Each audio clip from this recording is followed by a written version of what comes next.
Salamat. Okay na yung bed ko. Ito na yun. Siguro, malinis na ating mga OFW. Salamat sa inyo. And ito yung tuwalya ko. Ito nakalagay. And marami pa mga sabon. Maano ko ng sabon kasi maliligo ako.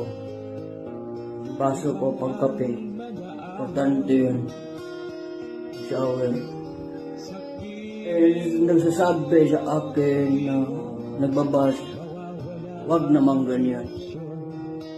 Because kahit ganyan, mahal ko kayo. If you hate me, I love you. If you love me, I love you. That's it. Ito pala yung sofa ko. Yung basurahan ako, doon ako uupo dito ako. Sabi,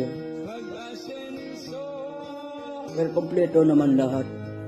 Salamat sa inyo, mga kababayan. Mabuhay kayo. Just